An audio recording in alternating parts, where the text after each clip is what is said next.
Hello and welcome. स्वागत है आपका वुमेन्स वेडनेसडे में an investor education and awareness initiative by Mirae Asset mutual fund. ये एक ऐसी खास पेशकश है जहां पर हम विमेन इन्वेस्टर्स को इन पर्टिकुलर उनका निवेश कैसे उन्हें बढ़ाना है और साथ ही निवेश की तैयारी कैसे करनी है और वेरियस एसेट क्लासेस को मद्देनजर रखते हुए किस तरह से अपने निवेश और अपने पोर्टफोलियो का गठन करना है, ये समझाते हैं। आज मेरी इस खास पेशकश में मेरे साथ एक incredibly talented and established dealer and fund manager Ekta Gala जुड़ गई हैं। Ekta, thank you so much for joining with us on this special edition जहां पर हम वुमेन इन्वेस्टमेंट की बात करते हैं। Thank you Mansi for having me. So Ekta, आज की इस खास पेशकश में the topic of discussion is invest smarter not harder and we are going to talk about ETF in particular. So सबसे पहले तो इन्वेस्टमेंट एवेन्यूज की जहां हम बात करते हैं, ईटीएफ आपके हिसाब से किस तरह से बडिंग विमेन इन्वेस्टर्स के लिए एक स्मार्ट इन्वेस्टमेंट एवेन्यू है?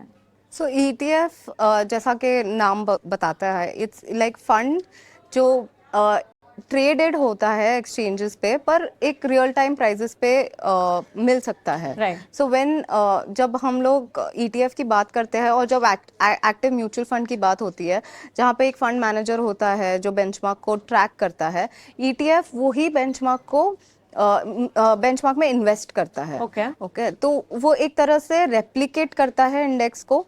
और जहाँ पे हम अगर इन्वेस्ट करने की बात आती है तो हमें चाहते हैं जो सामने दिखता है वो ही हम इन्वेस्ट करें। It is more of what you call easy to put my money into. So ETF जहाँ पे इन्वेस्ट करता है, that is the index and it replicates the index. Okay, so किसी भी महिला को अगर पैसे लगाने हैं कोई एक फंड में, तो वो ही फंड सिलेक्ट करेगी जहाँ उसको जो चीज उसे सस्ती मिलती है। Just like if you go into a market, like जहाँ पे वो सब्जी लेने जाते हैं, जो सबसे सस्ता रहता है वो we will prefer that first. Okay, तो that always ETF is selected in the basis of it because it is low cost. Okay, जो सबसे ज्यादा सस्ता रहता है वो हम लेते हैं।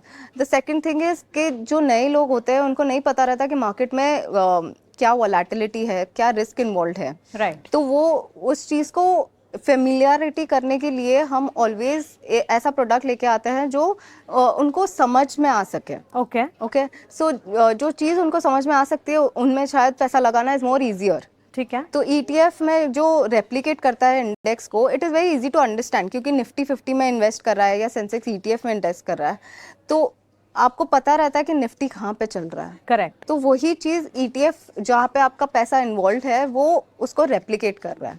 अच्छा, तो अगर निफ्टी 10% ऊपर जा रही है, आपका फंड हो सकता है कि वही रेप्लिकेट करे, आप 10% पे ही इन्वेस्टेड हो। ओके, सो क्या ये कहना सही होगा एकता कि ईटीएफ एक तरह से वो फंड है जो कि इंडेक्स को रेप्लिकेट करता है? सस्ता लेकिन अच्छा, और रिटर्न्स के लिहाज से अगर देखें तो काफी बेहतर, इसीलिए वहां से शुरुआत किसी भी बडिंग विमेन इन्वेस्टर को करनी चाहिए, राइट? या correct. Okay, so investment avenues की जब हम बात करते हैं, एक राइट इन्वेस्टमेंट एसेट क्लास ढूंढना सबसे पहले जरूरी है, लेकिन एकता उसके साथ साथ the right scheme is also very important. So सही ईटीएफ कोई कैसे चुने?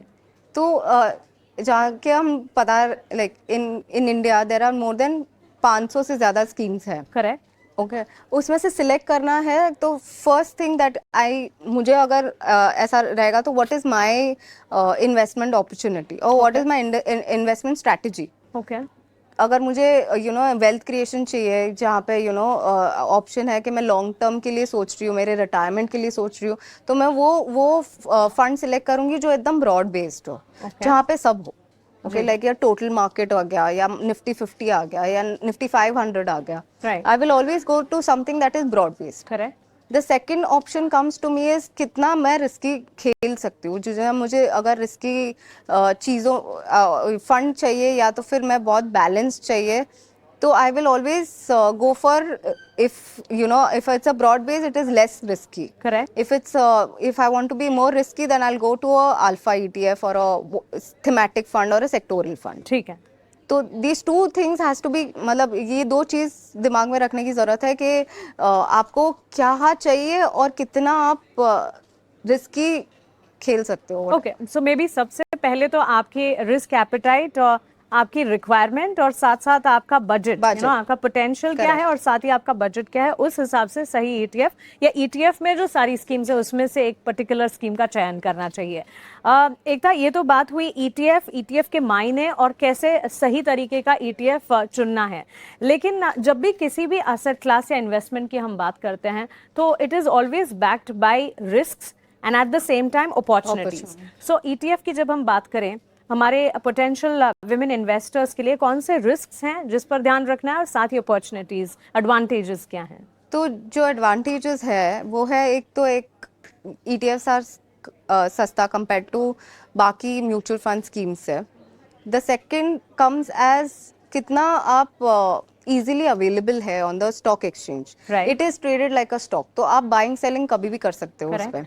The third option comes is कि कितना डाइवर्सिफाइड हो, आपके एक बास्केट में आपको 50 या मोर देन दैट या कम, आप कितना रिस्क अवर्स हो, तो कम रिस्की है, कम वॉलेटाइल है, ठीक है। Okay, the second comes is आपको अगर पैसे ऐसे ही नहीं सेविंग्स में रखने हो, आपको इन्वेस्ट करना है कुछ चीज के लिए, this is the most simplest form of investment. Okay, the third option that is very easy to get is it is traded like a stock on the exchange, right? The fourth risk, अगर मैं risk की बात करूँ तो वो market risk is the only risk that is more volatility. जितना volatile है उतना आपका पोर्टफोलियो भी रिस्की हो सकता है। करेक्ट।